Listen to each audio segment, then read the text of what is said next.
కోడలి బోనం. కోడలు అనామిక ఇంటిని క్లీన్ చేస్తూ ఉండగా హాల్లోని టీపై మీదున్న అత్తగారు శారద సెల్ ఫోన్ రింగ్ అవుతుంది. అత్తయ్య, నీ ఫోన్ రింగ్ అవుతుంది. కిచెన్లో ఉన్న శారద ఆ మాట విని, ఎవరో చూడుకోళ్ళ. సరే అత్తయ్య. అనామిక వచ్చి చూసింది. సుమతి కాలింగ్ అని పడింది. ఆడపడుచు ఫోన్ చేస్తుంది. మళ్ళీ పుట్టింటి నుంచి ఏం తీసుకెళ్లాలో ఏమో అనుకుంటూ శారదకి వినిపించేలా, అత్తయ్య, సుమతి ఫోన్ చేస్తుంది. విషయం ఏమిటో కనుక్కోకోళ్ళ. నేను కూరలో ఉప్పు కారం వేస్తున్నాను. సరే అత్తయ్య అని సుమతి కాల్ని రిసీవ్ చేసుకుంటుంది అనామిక. హలో సుమతి, నేను వదిని మాట్లాడుతున్నాను. తన అత్తగారింట్లో ఉన్న సుమతి ఆనందంగా, బాగున్నావా వదినా? బాగున్నాను సుమతి. మీ ఇంట్లో వాళ్ళంతా బాగున్నారా? మేమందరం బాగున్నాం వదినా. అమ్మలేదా? కిచెన్లో ఉంది సుమతి. కూరల్లో ఉప్పు కారాలు వేస్తుంది. తర్వాత చేయమని చెప్పనా? ఇప్పుడే తీసుకెళ్ళివనా? ఇప్పుడే తీసుకెళ్ళి వదినా. నేను అమ్మతో ఒక ముఖ్యమైన విషయం గురించి మాట్లాడాలి. సరే సుమతి, అయితే లైన్లో ఉండు, తీసుకెళ్ళిస్తాను. అనామిక ఫోన్ పట్టుకొని కిచెన్లో ఉన్న శారద దగ్గరికి వచ్చింది. అత్తయ్య, సుమతి మీతో ఏదో ఒక ముఖ్యమైన విషయం గురించి మాట్లాడాలని అంటుంది. సరే ఇవ్వు. అనామిక ఫోన్ ఇచ్చేసి వెళ్ళిపోతుంది. చెప్పమ్మా, ఏంటా ముఖ్యమైన విషయం? అమ్మా, ఆయనకి ప్రమోషన్ వచ్చింది అని చెప్పగానే శారద సంతోషపడింది. ఎంత శుభవారు చెప్పివు తల్లి. అల్లుడు గారికి ప్రమోషన్ వచ్చిందా? చాలా సంతోషం. నేనే సాయంత్రము మీకు ఫోన్ చేద్దామని అనుకుంటున్నాను తల్లి. ఏంటమ్మా, మళ్ళీ వదిన శుభవార్త చెప్పిందా? లేదమ్మా, ఈ ఆదివారం బోనాలు చేస్తున్నాము. మీ అత్తగారితో సహా అందరు రండి. పైగా అల్లుడు గారికి ప్రమోషన్ వచ్చింది. అందరం కలిసి ఇక్కడే పండగ చేసుకుందాం. మా అత్తయ్య గారికి ఫోన్ ఇస్తాను. అత్తయ్యకి చెప్పమ్మా. ఇవ్వు తల్లి, ఇప్పుడే చెబుతాను. సుమతి తన అత్తయ్య మంగమ్మ దగ్గరికి వెళ్ళింది. అప్పుడు మంగమ్మ తన బెడ్ మీద కూర్చొని రామాయణం చదువుకుంటూ ఉంటుంది. అత్తయ్య, మా అమ్మ మీతో మాట్లాడతారని ఫోన్ చేశారు. విషయం ఏమిటి కోళ్ళ? మా అమ్మ వాళ్ళు ఈ ఆదివారం బోనాలు చేసుకుంటున్నారంట. మనల్ని కూడా రమ్మని పిలుద్దామని ఫోన్ చేసింది. నువ్వు ఇక్కడి నుంచి వెళ్ళిపోయి వస్తామని చెప్పు. ఎల్లు. సుమతి వెంటనే హాల్లోకొచ్చింది. మీ అత్తయ్య చెప్పింది వినిపించిందిలే తల్లి. అందరూ కలిసి ఈ ఆదివారం రండమ్మా. అందరం కలిసి బోనాలు చేసుకుందాం. అలాగే వస్తామమ్మా. సుమతి ఫోన్ పెట్టేసింది. ఆ రోజు రాత్రి శారద కుటుంబం మొత్తం కూర్చొని అన్నం తింటూ ఉంటారు. ప్రసాదు ముద్దుల మనవరాలు భవ్యకి తినిపిస్తూ ఉంటాడు. ఏమండి బాబు రమేష్, కోళ్ళ, మీ అందరికి ఒక శుభవార్త చెబుతున్నా. ఏంటి? మన అల్లుడు గారికి ప్రమోషన్ వచ్చిన విషయమేగా శారదా? ఓహో, అల్లుడు గారు మీకు ఫోన్ చేసి చెప్పేశారా? బావ నాకు కూడా ఫోన్ చేసి తనకొచ్చిన ప్రమోషన్ గురించి చెప్పాడు. చాలా సంతోషం బాబు. అందరూ వినండి, ఈ ఆదివారం మనం బోనం చేస్తున్నాం. అట్టాగే అమ్మాయి, అల్లుడు, వాళ్ళ అత్తగారికి కూడా ఫోన్ చేసి చెప్పాను. వాళ్ళు కూడా వస్తామని చెప్పారు. కావలసిన ఏర్పాట్లని మనం చేసుకోవాలి. అలాగేలే శారదా, అమ్మాయి అల్లుడు గారు కూడా వస్తారు. బోనం పండుగ చాలా సందడిగా జరుగుద్ది. అలా జరిగేలా నేను నా మనవరాలు చూసుకుంటానులే. అలాగే తాతయ్య, ఆదివారం మా అమ్మ బోనం ఎత్తుతుందన్నమాట. అవును మనవరాలా, ఈ ఆదివారం బోనాల జాతర జరుగుద్ది. నానమ్మ, నాకు బోనం గురించి చెప్పవు? కిందట ఏడాది చెప్పానుగా మనవరాలా. మర్చిపోయాను నానమ్మ, ఇప్పుడు నాకు తెలుసుకోవాలనుంది. భవ్య, ఇప్పుడు కాదు గాని ఈ ఆదివారం మనం బోనం చేస్తాం కదా, అప్పుడు చెబుతానులే, సరేనా? ఇప్పుడు చెప్పొచ్చు కదా నానమ్మ. అవును శారదా, భవ్య అంతలా అడుగుతుంటే చెప్పచ్చుగా. భవ్య, ముందు అన్నం తిను, పడుకునేటప్పుడు వివరంగా చెప్తాను గాని అని చెప్పగానే అందరూ తింటూ ఉంటారు. అలా సమయం గడుస్తూ ఉంటుంది. సుమతి తన భర్త ప్రకాష్తో కలిసి బెడ్ మీద కూర్చొని ఉంది. ఏవండి, మా అమ్మ వాళ్ళు ఫోన్ చేశారు. ఈ ఆదివారం బోనాలు చేస్తున్నారంట, మనం వెళ్ళాలి. అత్తయ్యతో అమ్మ ఫోన్లో చెప్పేశారు ఆల్రెడీ. ఇంకా 2 రోజులున్నాయి కదా సుమతి, వెళ్దాంలే అని ఇద్దరూ మాట్లాడుకుంటూ ఉంటారు. శారద కుటుంబం చల్లని గాలికి ఇంటి బయట కూర్చొని బోనాల గురించి మాట్లాడుకుంటూ ఉంటారు.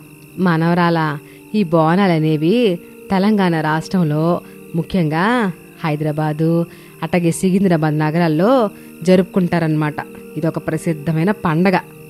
శారద, ఈ బోనాలు ఎప్పుడు ప్రారంభమయ్యాయో కూడా చెప్పు.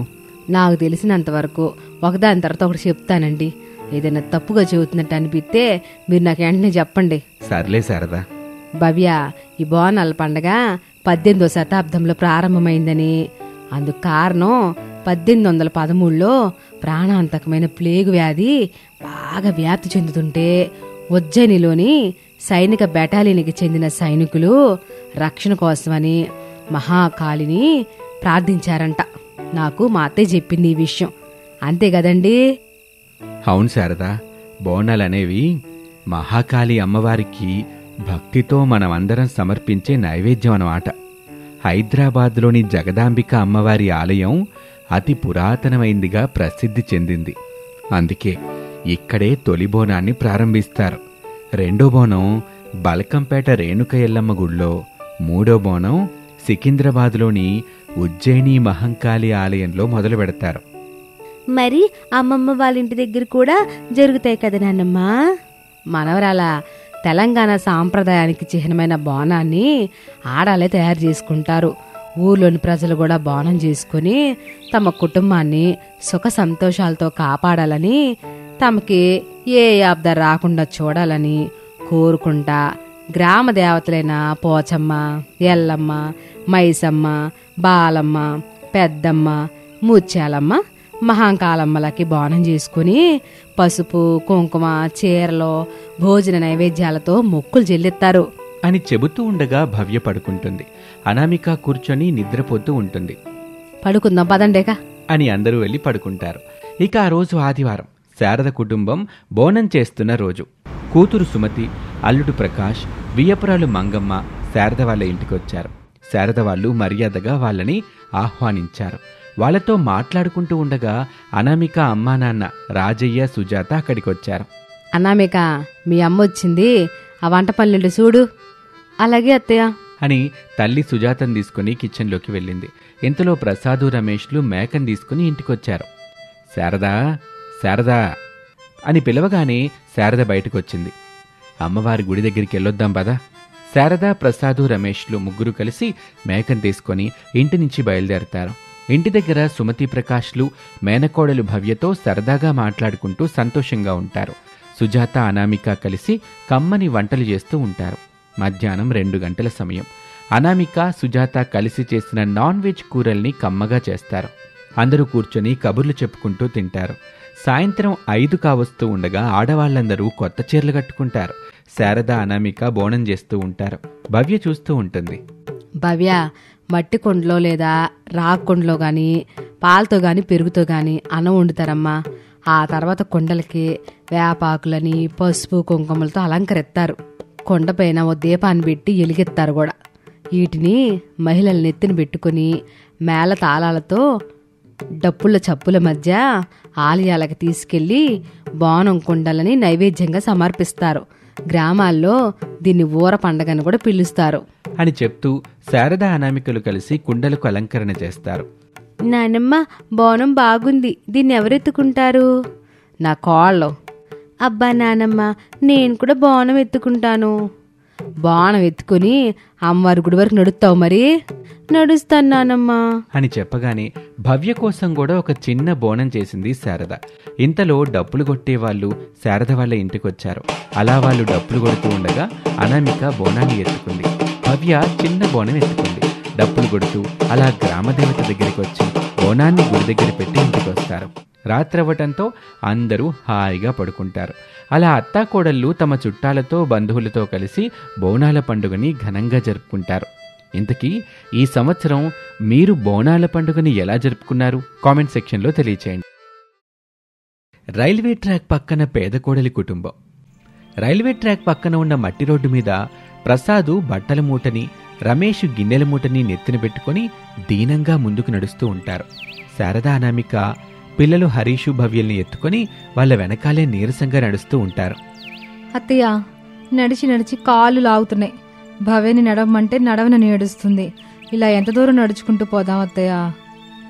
నాకు మాత్రం ఏం తెలుసుకోవాలా? తండ్రి కొడుకులు బట్టల మూటని, గిన్నెల మూటని నెత్తిన పెట్టుకుని నడుచుకుంటూ పోతున్నారు. వాళ్ళ వెనకాలే నడుచుకుంటూ మనము పోతున్నాం. మన జీవనం ఎక్కడో తెలియకుంది. అత్తయ్య, మావిని అడగండి, ఎక్కడైనా కాసేపు కూర్చుందాం. నేను కూడా అదే అనుకుంటున్నాను కోడలా.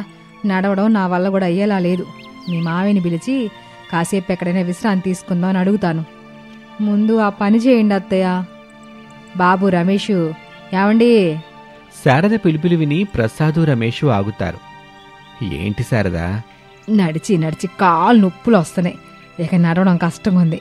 కాసేపు ఎక్కడైనా విశ్రాంతి తీసుకుందాం. అవును మావయ్య, ఎంత చెప్పినా పిల్లలు కిందకే దిగట్లేదు. ప్రసాద్ దిక్కులు చూశాడు. కొంచెం దూరంలో పచ్చని అడవి కనిపించింది. అందరూ వినండి, ఇక్కడే మనం గుడారం వేసుకుని ఉందాం. ఎక్కడా? ఈ రైల్వే ట్రాక్ పక్కన? అవును శారదా, ఇక్కడే ఈ రైల్వే ట్రాక్ పక్కనే మనం గుడారం వేసుకుంటున్నాం. ఇక్కడే ఉంటున్నాం. రాత్రిపూట భయపడాల్సిన అవసరం లేదు. ఏ జంతువు రాదు. ఏమంటావు కోళ్ళ? మావే చెప్పిన తర్వాత మనం మాట్లాడడానికి ఏముంటుంది అత్తయ్య? ఇప్పుడు మనకంటూ ఒక అడ్రస్ లేనప్పుడు ఎక్కడుంటే ఏమిటి? బావా, ఈ రైల్వే ట్రాక్ పక్కనే గుడారం వేద్దాము. ఇక ఆలస్యం చేయకుండా ఆ పనేంటో చూడండి. అనామిక అలా చెప్పగానే ప్రసాదు రమేష్లు నెత్తిన ఉన్న బరువుల్ని దింపుకున్నారు. అనామిక శారద పిల్లల్ని హరీషు భవ్యల్ని కిందకి దించారు. ఇంతలో రమేషు ప్రసాదు కలిసి వాళ్ల దగ్గరున్న పెద్ద కవర్తో ఒక గుడారం వేశారు. అందరూ ఆ గుడారంలో కూర్చున్నారు. నీళ్లు తాగారు. మనసు కొంచెం ప్రశాంతంగా అనిపించింది వాళ్ళకి. తాతయ్య, నాకు బాగా ఆకలిగా ఉంది. అవును తాతయ్య, నాకు కూడా బాగా ఆకలిగా ఉంది. నానమ్మ, తినడానికి ఏవైనా ఉంటే పెట్టు. ఆకలిని తట్టుకోలేకపోతున్నాను. కోళ్ళ, పిల్లల కోసం దాచుంచావుగా రొట్టెలు, వాటిని పెట్టు, తింటారు. అత్తయ్య, రొట్టెలు చాలానే ఉన్నాయి కదా, అందరం తిందాం. అవునమ్మా, ఒక్కొక్క రొట్టెని తిని నీళ్ళు తాగితే కడుపు కాసేపటి వరకు చల్లగా ఉంటుంది. మనల్ని ఏ ఇబ్బంది పెట్టదు. ఈ పూట ఇలా రొట్టెలతో సరిపెట్టుకోవాలి. అవును కోళ్ళ, ఉన్న రొట్టెల్ని అందరికీ పెట్టు. అలాగే మావయ్య. ఉన్న రొట్టెల్ని అందరికీ సమానంగా పెడుతుంది. అందరూ తింటూ ఉంటారు. అలా సమయం గడుస్తూ ఉంటుంది. ఓ 2 రోజుల తర్వాత రైల్వే ట్రాక్ పక్కన ఉన్న మట్టి రోడ్డు మీద రంగయ్య, సుజాత నడుచుకుంటూ ముందుకెళ్తున్నారు. రంగయ్యకేమో చాలా కోపంగా ఉంది. నేనెంత చెప్పినా వినకుండా మంచి సంబంధం, అనామిక జీవితం బాగుంటుందని చెప్పావు. ఇప్పుడు చూడు, ఇట్టా రైల్వే ట్రాకుల పక్కన తలదాచుకోవాల్సిన పరిస్థితి వచ్చింది వాళ్ళకి. ఇంకెంత దూరం నడవాలి సుజాత? నాకు మాత్రం ఏం తెలిసి చెప్పండి. కూతురికి ఫోన్ చేస్తే రైల్వే ట్రాక్ పక్కన కవర్ కట్టుకుని ఉంటున్నామని చెప్పింది. అదే ముచ్చట్నే నేను మీకు చెప్పాను. ఏదేమైనా వియ్యపురాలు, వియ్యంకుడు ఇట్ట నా కూతురి జీవితాన్ని రైల్వే ట్రాక్ దగ్గరికి చేరుస్తారనుకోలేదు. నాకైతే మామూలు కోపం రావటం లేదు సుజాత. ఇట్ట చూడయ్యా, మనమెంత ఆవేశపడినా ఇప్పుడు మన కాపురం బాగుపడదు కదా. మన తలరాత చక్కగా లేదని సరిపెట్టుకోవాలి. కానీ కోపం తెచ్చుకుంటే ఎలా చెప్పు? నీకు దండం పెడతా. అమ్మ ఇంటికెళ్ళిన తర్వాత ఎవరిని ఏమనుకో. రంగయ్య ఏమీ మాట్లాడకుండా కోపంగా ముందుకు నడుస్తూ ఉంటాడు. సుజాత అతని వెనకాలే నడుస్తూ తనలో తాను, అమ్మోరు తల్లి, ఆయనకి కోపం తగ్గేలా చూడు. మా అమ్మాయి అనామిక కాపురం, జీవితం బాగుండేలా చూడు తల్లి అని మనసులోనే వేడుకుంటుంది. ఇద్దరూ కొద్ది దూరం నడిచిన తర్వాత ఒక చిన్న గుడారం కనిపించింది.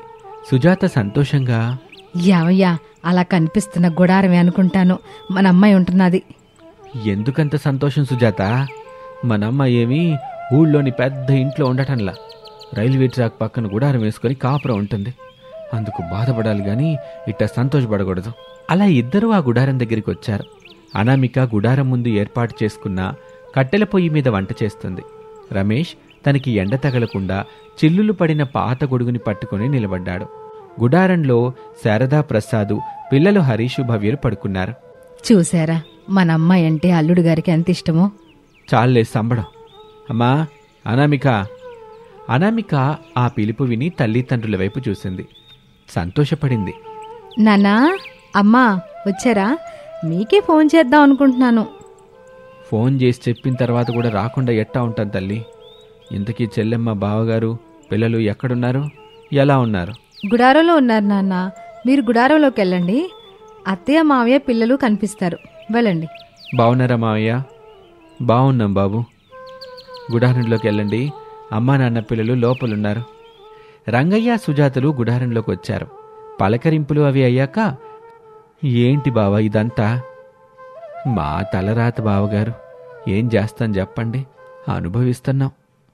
అసలు ఆ గవర్నమెంట్ స్థలంలో మీ ఇల్లుందని మాకు 10 ఏళ్ల కిందటే తెలుసుంటే మా అమ్మ అనామికని మీ ఇంటికి కోడలుగా పంపించేవాళ్ళమే కాదు అని రంగయ్య అంటుండగా అనామిక అప్పుడే నీళ్లు తీసుకొచ్చి ఇచ్చింది. వాళ్ళు ఆ నీటిని తాగారు. నాన్న, ఎవరో చేసిన దానికి మేము బలయం. మా తలరా తింతే అని మేము సరిపెట్టుకుని ఇలా మాకు తోచినట్టుగా మేము బ్రతుకుతున్నాం. దయచేసి మా అత్త మామల్ని ఏమనకండి. అది కాదు తల్లి, నా బాధను కూడా నువ్వు అర్థం చేసుకోవాలిగా. నాన్న, ముందుగా మీరు మమ్మల్ని అర్థం చేసుకున్నారా? లేదు కదా. కోపం తెచ్చుకోకు తల్లి. కోపం కాదమ్మా, నాన్న చూడు ఎలా మాట్లాడుతున్నాడో. ఇదంతా కావాలని మా అత్త మామలే చేసినట్టు అంటున్నారు. మమ్మల్ని ఇలా చూడాలనిపిస్తే ఇక్కడ ఉండండి, చూడలేమనుకుంటే ఇక్కడి నుంచి వెళ్ళిపోండి, అంతే తప్ప. మన్నించు తల్లి, ఎవరిని బాధ పెట్టాలని నేనిట్ట మాట్లాడడం లేదు. మన ఇంటికి వచ్చేయండి. మీరు సర్దుకునే వరకు మన ఇంట్లోనే ఉండండి. వద్దు నాన్న, మేమెక్కడికి రాము, ఇక్కడే ఉంటాం. ఇక్కడే ఉంటారా? అవునమ్మా, ఇక్కడే ఉంటాం. ఆయన ఇక్కడ మాకేం తక్కువ కాదు. మామయ్య ఆయన కొంచెం దూరం నడుచుకుంటూ వెళ్ళి కంపెనీలో పని మాట్లాడుకున్నారు. నేను ఈ పక్కనే ఉన్న అడవిలోకి వెళ్ళి పళ్ళని కూరగాయలను తెచ్చి అమ్ముతున్నాను. అమ్మ కోళ్ళ, ప్లీజ్ మావయ్య, మిమ్మల్ని ఇలా వదిలిపెట్టి నేను నా పిల్లల్ని తీసుకుని నా పుట్టింటికి వెళ్ళలేను. ఇది నా కుటుంబం మావయ్య. నా కుటుంబాన్ని వదిలిపెట్టి నా సంతోషం కోసం నేను నా పుట్టింటికి వెళ్ళలేను. నాన్న, ఇక మీరు మీ ఇంటికి వెళ్ళిపోవచ్చు. అన్నయ్య, అనామిక మాటలు పట్టించుకోబాకండి, మీతో పాటు తీసుకెళ్ళండి. ఈ గొడవ జరిగినప్పటి నుంచి నేను చెబుతానే ఉన్నాను తనకి, కానీ కోడలో నా మాట వినిపించుకోకుండా ఇట్ట మాతో వచ్చేసింది. నాన్న, అమ్మా, ఎంత కష్టం వచ్చినా ఏం వచ్చినా ఇదే నా కుటుంబం. నేనెక్కడికి రాలేను, మీరు మీ ఇంటికి వెళ్ళండి. అనామిక అలా చెప్పటంతో రంగయ్య, సుజాత అక్కడి నుంచి వెళ్ళిపోతారు. ఆ రోజు రాత్రి గుడారంలో అందరూ పడుకుని ఉన్నారు. రమేష్ గుడారానికి కాపలాగా ఉన్నాడు. గుడారం ముందు వేసుకున్న మంట అయిపోయింది. ఏ చప్పుడు చేయకుండా ఒక పెద్ద పులి గుడారం వెనక నుంచి వస్తూ ఉంటుంది. రమేష్ ఏమో గుడారం ముందు కాపలా ఉండటం వల్ల వెనక నుంచి వస్తున్న పెద్ద పులిని చూడలేకపోయాడు. ఉన్నట్టుండి అనామికకి మెలకువ రావటంతో లేచి నిలబడింది. అందరూ పడుకుని ఉన్నారు. అప్పుడు అనామికకి గుడారం వెనక ఏదో పగిలిన శబ్దం వచ్చింది. అనామిక బయటకొచ్చి చూసింది. పెద్ద పులి గుడారం వైపు రావటం కనిపించింది. తనకి వెన్నులో వణుకు పుట్టింది. నేను భయంతో అరిస్తే అందరూ లేస్తారు, పెద్ద పులిని చూసి భయపడతారు. అదీ కాక పెద్ద పులిని ఎదుర్కొనే ఆయుధాలు మన దగ్గర ఏమీ లేవు. ఇప్పుడు నేను తెలివిగా వ్యవహరించి పెద్ద పులి బారి నుంచి అందరినీ కాపాడాలి. కానీ ఎలా అని అనామిక ఆలోచన చేస్తూ ఉండగా పెద్ద పులి గుడారం దగ్గరికి వచ్చింది. ఏవండి, మన గుడారం వైపు పెద్ద పులి వస్తుంది, కట్టెలేసి మంట పెట్టండి. ఏంటనామిక, ఇటువైపు పెద్ద పులి రావటమేంటి? నేను చెప్తున్నాను కదా, పెద్ద పులి వస్తుందండి, మంట పెట్టండి. మంట మన దగ్గర ఉన్నంత వరకు పెద్ద పులి మనల్ని ఏం చేయలేదు, లేదంటే మనందరినీ చంపేస్తుంది. కట్టెలు వేసి ముందు మంట పెట్టండి. రమేష్ కూడా పెద్ద పులి వైపు చూశాడు. అది నెమ్మదిగా గుడారం వైపు రావడం కనిపించింది. రమేష్ భయపడుతూనే కట్టెలు వేసి మంట పెట్టాడు. పెద్ద పులి గుడారం దగ్గరికి వచ్చింది. అనామిక, రమేష్ మండుతున్న కర్రల్ని పట్టుకున్నారు. పెద్ద పులి వాళ్ళని చూసి గట్టిగా అరుస్తుంది. అంతే, గుడారంలో పడుకున్న అందరూ లేచి బయటకొచ్చారు. పెద్ద పులిని చూసి భయపడిపోతారు. మంట ఉన్నంత వరకు పెద్ద పులి మనల్ని ఏం చేయదు. అత్తయ్య, మావయ్య, పిల్లలతో కలిసి మంట ముందు కూర్చోండి, నేను ఆయన మండుతున్న కర్రలను పట్టుకుంటాం అని చెప్పగానే శారదా, ప్రసాదు పిల్లలతో కలిసి మంట ముందు కూర్చుంటారు. అనామిక, రమేష్ మండుతున్న కర్రల్ని పట్టుకుని నిలబడతారు. వాళ్ళకి కొంచెం దూరంలో పెద్ద పులి నిలబడి వాళ్ళనే చూస్తూ ఉంటుంది. అలా సమయం గడుస్తూ ఉంటుంది. కాసేపటికి తెల్లారుతుంది. ట్రైన్స్ వెళ్తూ ఉండటంతో పెద్ద పులి అక్కడి నుంచి వెళ్ళిపోతుంది. అనామిక కుటుంబం అక్కడ ఉండటం అంత మంచిది కాదనుకొని అక్కడ గుడారం తీసేసి అక్కడ ఆగిన ఒక ట్రైన్ ఎక్కి అక్కడి నుంచి వేరే ప్రాంతానికి వలస వెళ్ళిపోతారు. ఇది వాళ్ళ కథ. మరొక ఆసక్తికర కథలో మళ్ళీ కలుద్దాం. అంతవరకు సెలవు. నమస్తే.